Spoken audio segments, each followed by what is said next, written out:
Hola jóvenes. Bueno, este video es parte de una clase muestra, pero es un tema muy interesante, que es esta vez sobre escritura científica.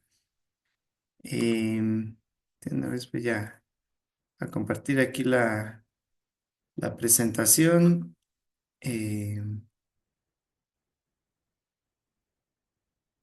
bueno, pues es un tema muy interesante para todos los que andamos trabajando en esto, ¿no? Para quienes son estudiantes de maestría, de doctorado y llega el punto en el que es necesario comunicar el trabajo, ¿no?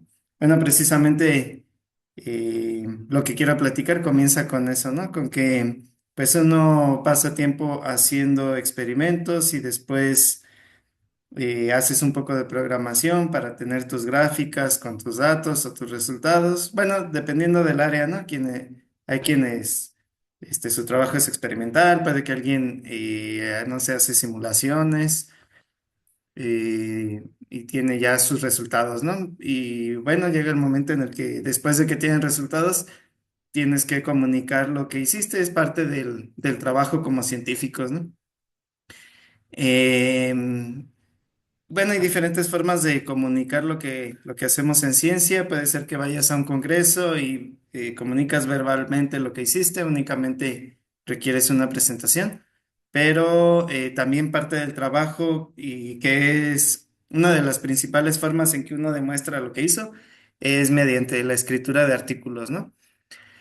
Bueno, en el trabajo como científicos escribimos artículos los principales son los de investigación, ¿cierto? También existen artículos, eso tal vez es campo como para otra clase, pero también existen artículos que pueden ser tal vez revisiones de la literatura actual, es lo que le llamamos reviews. Puede haber comunicaciones cortas, cuando haces algo muy novedoso y lo necesitas publicar rápidamente, no es un artículo tan extenso. Puede haber memorias que surgen de ir a un congreso y dar a conocer tu trabajo en un congreso, entonces te piden un artículo cortito que también se publica.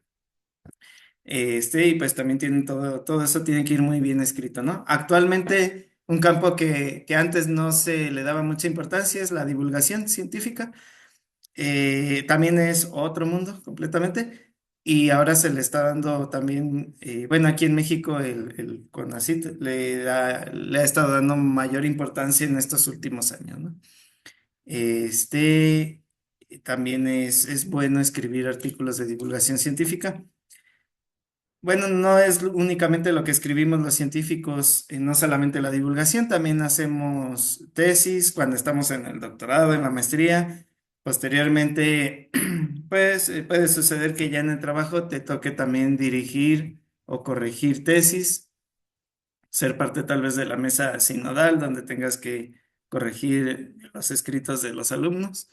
Entonces también es necesario saber muy bien cómo se escribe ese formato, qué debe llevar, qué orden, todo eso.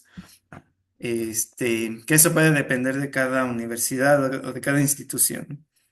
Escribimos proyectos para becas. De hecho, pues, es muy decisivo el escribir bien para conseguir, por ejemplo, terminas tu doctorado y quieres hacer un postdoc, pues es muy decisivo que tu proyecto esté muy bien escrito para poderlo conseguir, ¿no? No es lo único, pero pues es un plus si por lo menos ya va bien escrito, ¿no?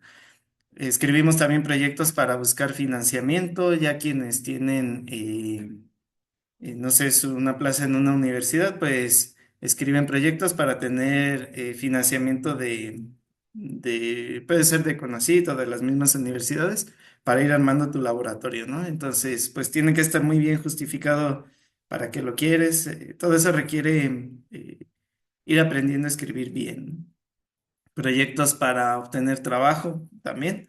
Hay trabajos donde, digamos, aparte de que te piden dar, no sé, una clase maestra o una exposición de tu investigación, también te piden escribir, pues, un pequeño escrito cortito acerca de tus intereses en la investigación, ¿no? Y bueno, hemos visto entonces que es muy importante el desarrollar estas habilidades de escritura, estas habilidades de comunicación, pero siempre surgen algunos obstáculos, sobre todo cuando uno va empezando, ¿no? Entonces, bueno, traté, no sé, de recordar de cuando yo comenzaba también, ¿no? Entonces, algunos obstáculos que uno encuentra son la barrera del idioma. Mucho de lo que escribimos es en inglés, puesto que las revistas internacionales, pues requieren que se escriba en inglés. Entonces, es una primera barrera. No todo lo que hacemos va a ser en inglés, ¿verdad? Pero cuando hacemos escritos en inglés, pues es algo que tenemos que por lo menos conocer cómo va el orden de las palabras en ese idioma, ¿no? Actualmente existen herramientas que nos pueden ayudar un poco, pero no podemos abusar tampoco de ellas, ¿no? Ese es también tal vez un tema aparte, pero es algo muy importante, ¿no? Bueno, en un momento más voy a hablar un poco más de eso. Eh, Otra cosa es el desconocimiento del orden de escritura, es decir, aunque los artículos o las tesis tienen una sección que a lo mejor al inicio es en el caso de un artículo, el resumen, no significa que sea lo primero que se deba escribir, ¿cierto? Entonces hay algunos órdenes de escritura que son más aconsejables y no ir tal cual como va el documento, ¿no? Eso es algo que se aprende. Este, la barrera idiomática, pues también, ¿no? Se requiere, pues, un poquito conocer de la estructura del idioma inglés. Eh, Problemas incluso en nuestro mismo idioma, de ortografía, problemas de sintaxis, también en nuestro mismo idioma o en el idioma inglés. Bueno, la sintaxis es la forma en que deben ir combinadas las palabras para comunicar algo, ¿no? Ocurre muchas veces, o he visto muchas veces en alumnos que pues sí tienen la idea de lo que quieren decir, pero lo plasman en una forma un poco desordenada. Incluso a uno mismo le pasa. Las primeras versiones escribes un artículo y en tu primera versión tienes una idea, lo escribes y cuando pasan unos días lo vuelves a leer como si fueras tú el lector de la revista, digamos quien te va a revisar y te das cuenta que ese orden de palabras está extraño, ¿no? Que, que no se entiende lo que querías decir. O a veces ayuda mucho que otro colega lo revise y entonces pues ese colega dice, oye, aquí no entiendo qué quisiste decir. Entonces, bueno, eso es algo que más bien se aprende con la práctica y releyendo, releyendo, colaborando con otros. Y bueno, hay un principal consejo que también en un momento más voy a dar. El estilo, pues eso sí, ya también son detallitos que se van aprendiendo, que son, no sé, como eso de no comenzar un párrafo con un por lo tanto, ¿no? Algo que hace poquito y tocó aprender ahí en el grupo de trabajo donde yo estoy. Comenzamos así un párrafo y los referees que revisaron ese artículo, pues nos lo dijeron, ¿no? A veces el mucho abusar de la voz pasiva, cosas así, son más bien, esas sí ya son más bien correcciones de estilo, ¿no? Y bueno, ahí también cada quien tiene sus formas de escribir. Habrá quienes les guste mucho usar la voz pasiva, habrá quien diga no se debe de usar tanto. La tendencia actual es que no se use tanto, tanto, ¿no? Em, bueno, el uso de herramientas, más bien aquí el obstáculo sería el no conocerlas, que es lo que no, nos puede llevar más tiempo. Por ejemplo, si no todo se escribe en editores de texto tipo Word, bueno, aquí ya voy a decir una marca. Eh, no todo se escribe en esos editores de texto, existen también, por ejemplo, LaTeX, que es un editor de código abierto, que es un poco más como un lenguaje de programación, pero es muy intuitivo, no es tan difícil de usar. Facilita mucho la vida porque como es precisamente un lenguaje de programación, si tú mueves secciones o mueves el orden de imágenes, al compilarlo te las ordena en automático. Eso también es como objeto de una clase aparte aprender, ir aprendiendo esas herramientas. Pero bueno, este video pretende ser una introducción. Em, entonces, si uno escribe, por ejemplo, en Word, pues también Hay forma, por ejemplo, de escribir las citas, la bibliografía, y no estar sufriendo en escribirlo a mano. Es decir, se pueden usar algunos gestores de bibliografías y ya nada más lo vinculas con el Word. Y pues eso facilita bastante la vida, ¿no? En LaTeX, pues también eso es pues súper automático, ¿no? O sea, solo lo escribes en otro archivito que también se escribe en forma de código, pero no es nada complicado, ¿no? Prácticamente copias y pegas. En otro archivito. Y luego cuando lo compilas, pues tu archivo principal lo jala, ¿no? Y puedes compilar con diferentes formatos. Supongo que ustedes como estudiantes bueno, quienes estén viendo, si son estudiantes de doctorado, pues saben que hay diferentes formatos para la bibliografía. Muchos, sobre todo en humanidades, usan sobre todo el formato APA. En realidad, en la práctica uno no se preocupa tanto por eso, porque esas herramientas lo hacen en automático, pero sí debemos por lo menos conocer o tener idea de cómo son para saber si no hay un error, si lo está haciendo bien el programa. Bueno, hay muchos más formatos, ¿no? No es el único. Muchas veces las revistas tienen su propio formato. Pocas veces me ha pasado que, bueno, yo creo que depende del área, que hay revistas que sí te piden el formato APA, pero la mayoría de veces cada revista tiene su propio formato, ¿no? Eh, bueno, y el gran consejo que yo le daría a todo el mundo es leer mucho, ¿no? A lo mejor va a sonar un poco como esas veces que vas a tu primer clase de música y te ponen algo bien difícil y te dicen, sí, pero escucha mucha música. O tu primer clase de guitarra, de piano, o así algún arte. Pero bueno, sucede lo mismo en este arte de la literatura o de la escritura, ¿no? Que si uno quiere escribir bien, pues el primer consejo es leer bastante, ¿no? Y bueno, ¿qué leer? En este caso, lo que nosotros escribimos es una escritura técnica, más bien. Igual el inglés que manejamos en el caso, bueno, si uno tiene un lenguaje un poco limitado en inglés, pues va a ser un inglés técnico. Lo mejor es que tengamos un vocabulario lo más amplio que se pueda, ¿no? Pero bueno, dado que vamos a escribir a escritura técnica, al menos para esto, para el doctorado, es necesario leer artículos relacionados con lo que nosotros trabajamos, ¿no? Bueno, ¿qué tanto leer? El consejo, o al menos mi consejo sería por lo menos de artículos, sería por lo menos una media hora diaria para también todo el tiempo ir conociendo qué hacen otros, qué hacen. Eso te da muchas ideas también para tu trabajo, como ustedes supongo ya lo han visto a lo largo en sus posgrados, ¿no? Y bueno, la razón de esto es porque hay frases ya hechas que se utilizan mucho, es decir, tampoco descubrimos el agua tibia en la escritura, sino que hay, no sé, si muestras una imagen de microscopía, pues lo dices así, ¿no? Imagen de microscopía de campo claro que muestra tal cosa, ¿no?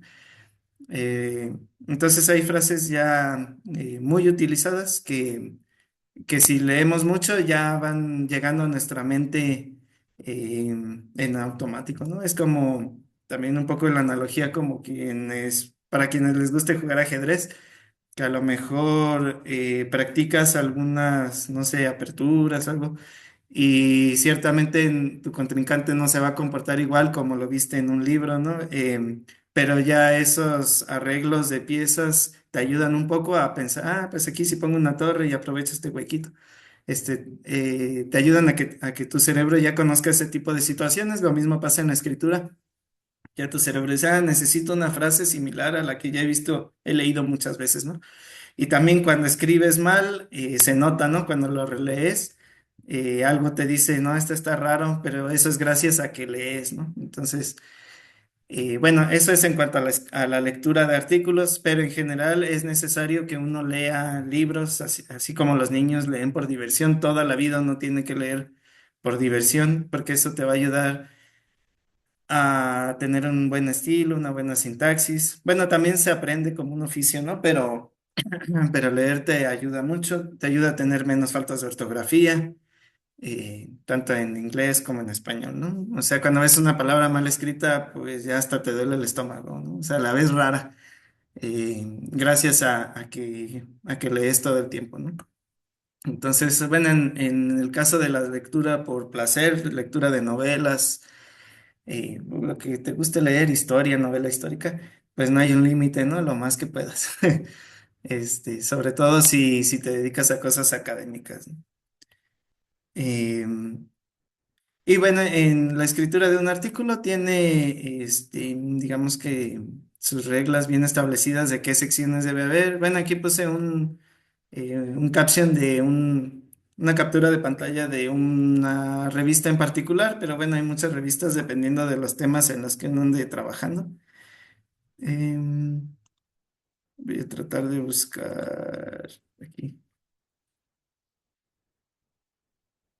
Ah, sí, bueno, de hecho tengo aquí ya la puse aquí a la mano para no perder tiempo.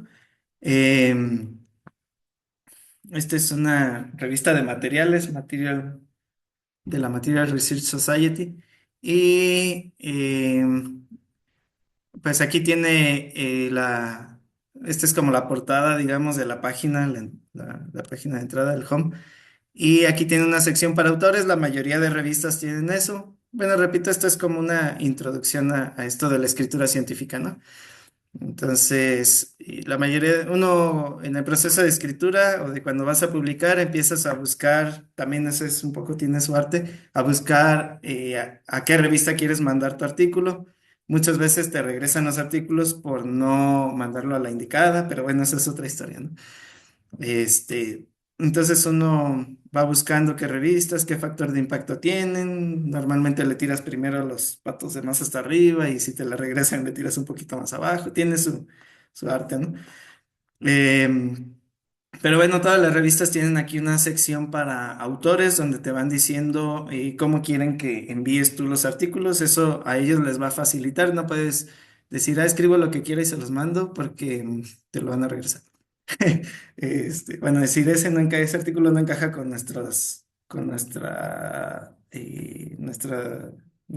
lo que requerimos, ¿no?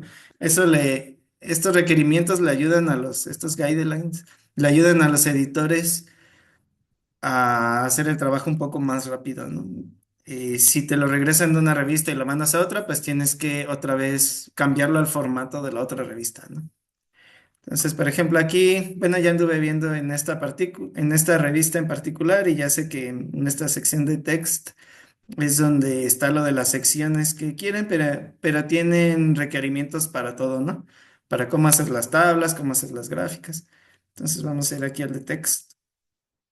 Este, entonces, por ejemplo, para un paper, en este caso de, de esta revista, que son artículos de investigación principalmente. No estoy seguro si esta revista acepta revisiones bibliográficas, creo que no, solo son como cuando ya tienes una investigación y la publicas, ¿no? Les decía que hay diferentes tipos de artículos. Entonces, en este caso dice, para el texto para un artículo de investigación, debería estar dividido en introducción, materiales y métodos, es decir, por lo menos tiene que tener o debe tener estas secciones, ¿no? No todas las revistas piden lo mismo, pero bueno, introducción, materiales y métodos, que es donde decimos exactamente qué hicimos. Resultados, bueno, esto también es como objeto de una clase aparte diciendo cada una de estas secciones, ¿no? Aquí hacen, por ejemplo, una división entre resultados y discusión. Hay revistas donde viene todo junto, resultados y discusión, o solamente results, solamente resultados en una sola sección. Eh, los agradecimientos, esto de conflictos de interés. Bueno, esto es como cuando, no sé, que una compañía de yogurt hace una investigación sobre probióticos y sale muy positivo el resultado, ¿no? Bueno, ahí hay la compañía que hizo si los científicos pertenecen a esa compañía, deben de decir en el artículo que hay un conflicto de interés porque a la compañía le conviene que ese resultado sea positivo, ¿no?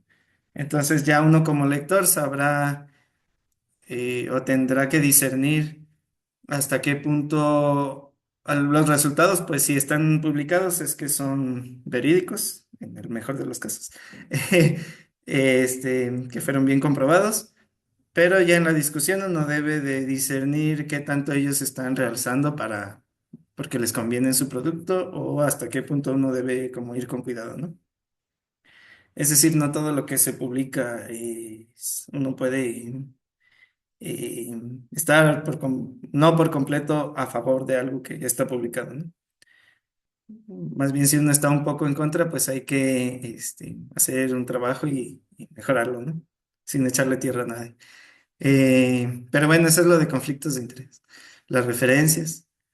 Y ya aquí te dice el tipo de letra que debes usar, el tamaño.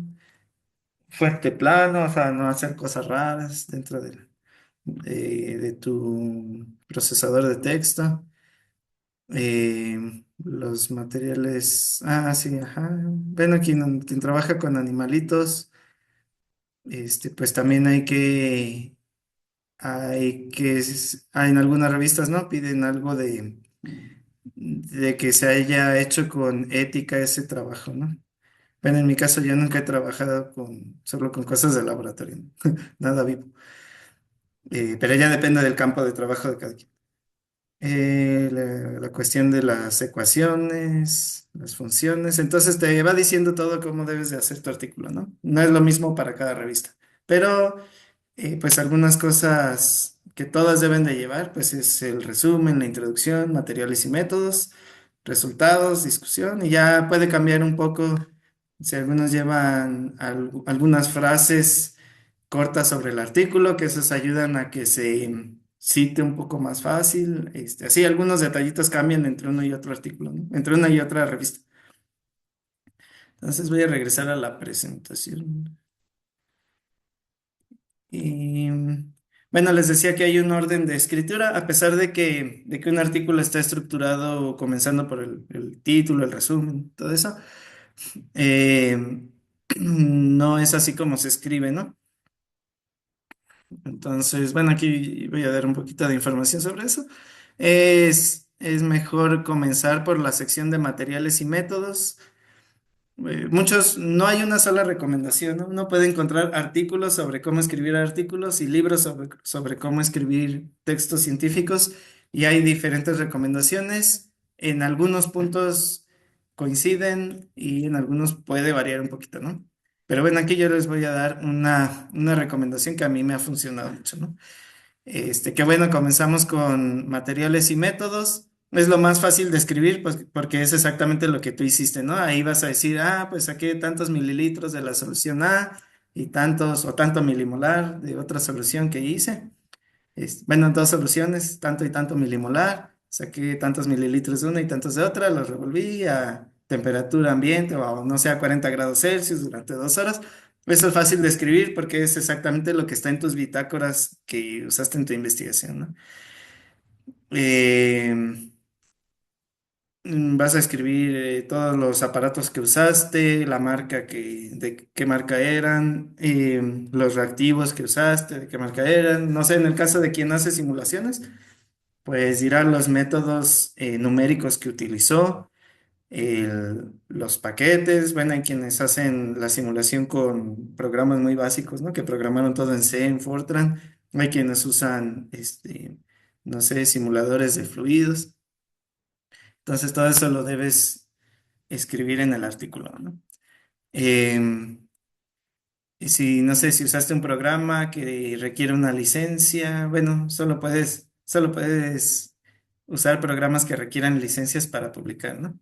Bueno, depende de cada programa, ¿no? Hay programas que tienen, no sé, licencias para estudiantes, para profesores, bueno, eso ya es aparte, ¿no? Materiales y métodos, después los resultados. También una vez que tienes bien escrito todo lo de materiales y métodos, es relativamente fácil después contar la historia de qué fue lo que encontraste o qué es lo que te dicen tus gráficas, qué te dicen tus ecuaciones a las que tú llegaste, qué te dicen tus simulaciones. Entonces, pues aquí vemos que hubo un crecimiento de la señal y eso es, ¿qué es lo que significa ese crecimiento? Pues ahí ya tienes tú que dar una interpretación, a lo mejor una interpretación muy fundamental a nivel microscópico de qué está pasando. Ese es como el verdadero trabajo del científico, ¿no? Dar esas interpretaciones. Muchas veces no es fácil cuando somos estudiantes y pues hacemos nuestros primeros pasos y damos interpretaciones. A lo mejor nuestro asesor pues nos ayuda a dar un mayor realce, ¿no? Al artículo, los colaboradores, ¿no? Los diferentes asesores y colaboradores. Este, resultados. eh, ya cuando tienes escrita toda la historia es cuando ahora sí dices, voy a escribir una introducción que lleve al lector que le dé al lector los conocimientos que son necesarios para entender lo que yo estoy haciendo, ¿no? Tiene sus trucos, también la escritura de la introducción es uno de los, digamos, de lo más pesadito de escribir un artículo. Cada sentencia que dices, pues tiene que llevar una referencia, porque todo lo que estamos diciendo tiene que ser porque alguien ya lo hizo, ¿no? O sea, si es algo nuevo, entonces ese ya es tu artículo, pero no puedes hablar sobre algún hecho que no esté publicado y es como hablar a la ligera, ¿no? Entonces, todo lo que dices, pues se conoce que se ha hecho esto y fulanito también descubrió esto, y tiene sus trucos la introducción, ¿no? Tienes que ir llevando al lector sobre todo lo que se ha hecho hasta llegar a un punto en el que dice, pero falta, hay un hueco en el conocimiento, tal cosa casi no se ha estudiado. Y entonces precisamente eso es lo que yo hice, ¿no? Tiene sus trucos de escritura, y tiene que ser muy llamativo para el lector.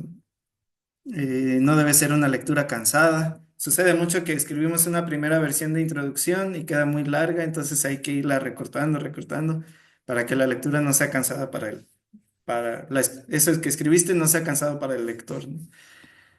Este, y bueno, ya cuando tienes todo eso bajo control, pues escribes las conclusiones y el resumen, ¿no? Aquí, pues yo mismo no sería tan cuadrado en decir, primero las conclusiones y después el resumen. Siempre es un poquito más fácil, ya que tienes todo, al final escribir el resumen, porque pues el resumen lleva un poquito de qué hiciste, un poquito de qué encontraste, entonces lleva un poquito de todas las secciones, pero escrito en una forma muy, muy compacta, muy concisa. Y pues las conclusiones más bien son a partir de los resultados que hiciste que puedes concluir. En algunos artículos te piden incluir trabajo a futuro. Eso no es como tan forzoso que siempre en las conclusiones haya perspectivas a futuro. En una tesis de maestría o doctorado sí, pero en un artículo no siempre. Depende a veces mucho de la revista, pero pues sí, se ve un poco bien escribir eso, ¿no?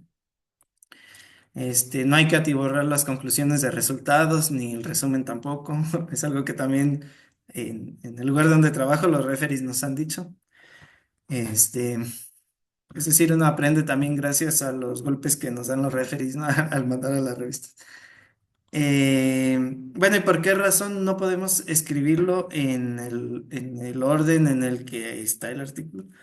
Si nosotros comenzamos, puede que ya tengamos una idea, ¿no? Después de hacer los experimentos y comenzamos escribiendo el resumen.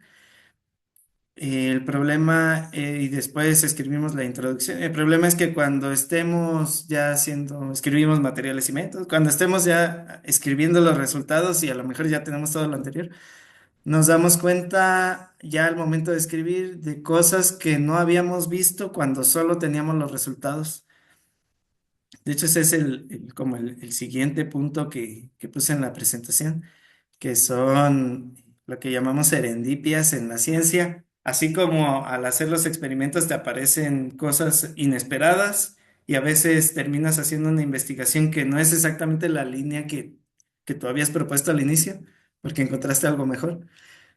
Eh, entonces eso también ocurre al escribir, que tú ya tenías una historia que ibas a contar, pero al estar escribiendo te das cuenta que puedes encontrar algo mejor con tus resultados que ya tienes o conocerlo un poquito más. dices, ah, pero aquí yo ya casi, si yo hubiera hecho un poquito más de puntos, me daría cuenta de dónde está la transición de fase, cosas que no habías visto antes, ¿no? Y ya vas y lo haces y entonces ya a lo mejor tu paper queda enfocado un poquito diferente, entonces tienes que regresarte a escribir otra introducción, porque a lo mejor todavía has escrito una introducción enfocada, no sé, a la caracterización de algo, ¿no? Pero resulta que al final lo fuerte no fue la caracterización, sino el modelo matemático que se usó. Entonces hay que cambiar bastante la introducción, casi que rehacerla, ¿no? Por eso es mejor, ya una vez que tengamos bien la historia que queremos decir, es decir, basada en nuestros resultados, por supuesto. Ahora sí, vamos a escribir la introducción que nos vaya llevando hasta ese punto, ¿no?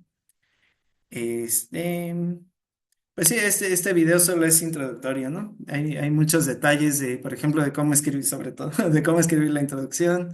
Es bueno usar algunos, highlights, es decir, como algunas ideas básicas, así. Voy a poner un párrafo de esto, ¿no? Ahora voy a poner un párrafo, de esto a otro, tal vez partiendo de lo más general hasta llegar a lo más particular que fue tu trabajo. Y ya sobre esos párrafitos ir escribiendo. Ocurre mucho que al inicio da miedo, como al dibujante cuando tiene una hoja en blanco y pues es el momento más difícil para, bueno, en todas las artes, ¿no? El comenzar una obra nueva, así también uno puede que se sienta no sé, avasallado por la situación, ¿no? De que tienes que escribir toda una tesis, todo un artículo y tienes una hoja en blanco. Pero si se sienten así, pues deben saber que así nos hemos sentido todos alguna vez y que siguiendo esos órdenes, es decir, conociendo un poco de ese método, es un poco más fácil, ¿no? Porque dice, ah, pues así ya no está mi hoja en blanco, ya empiezo con qué fue lo que hice y ya tengo una parte del artículo escrito. Ahora voy a empezar con los resultados. Entonces ya esa hoja en blanco se va llenando fácilmente usando el método, ¿no? Este, para no ir tan a ciegas y ya finalmente escribes la introducción. Eh, y bueno, eso es esa parte de las serendipias, de cosas que puedes encontrar, cosas nuevas que no habías visto de tu propio trabajo o que tus asesores pueden ver, tus colegas, tus colaboradores, durante el proceso de escritura, ¿no? Entonces, por eso esas secciones se dejan al final, ¿no? La conclusión, el resumen. Y la otra cosa importante es el proceso bueno, se le llama también edición, que es releer y releer, ¿no? Es decir, estar editando tu primer versión de artículo o tu primer versión de los resultados. Y en ese releer y releer es donde vas a ir encontrando errores. Es difícil que uno mismo los encuentre. Siempre es mejor, pues, ayudarse de los pares, de los compañeros y de los asesores, de los colegas. Un buen consejo también es que, digamos, ya que tienes tu primer versión, seguramente tiene muchos errores y tú no lo sabes. Incluso yo ahora, escribiendo, después de haber hecho algunos artículos, estoy seguro de que mi primer versión de cualquiera de mis artículos va a tener muchos errores. Entonces, un buen consejo es que tus compañeros del laboratorio te ayuden un poco a darle una leída, por lo menos, ¿no? Y te digan los errores, tal vez antes de que lo vea tu asesor y te diga más errores.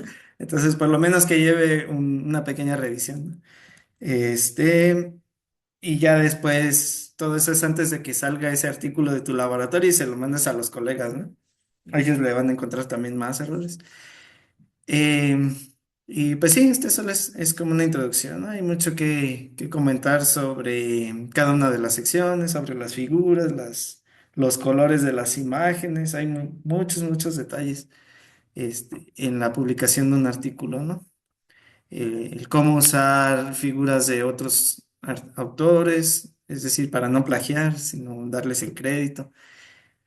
De preferencia hacer todas tus figuras propias, no abusar de la inteligencia artificial ni para escribir ni bueno, para hacer figuras de preferencia no usarla para nada, al menos en cosas científicas, ¿no? Este, Entonces, bueno, sí, hay muchos detallitos. Esto solo es una introducción. Y pues ya para no hacer más cansado y largo el video, pues aquí le voy a cortar. Entonces, agradezco mucho su atención. Espero que sea útil para alguien.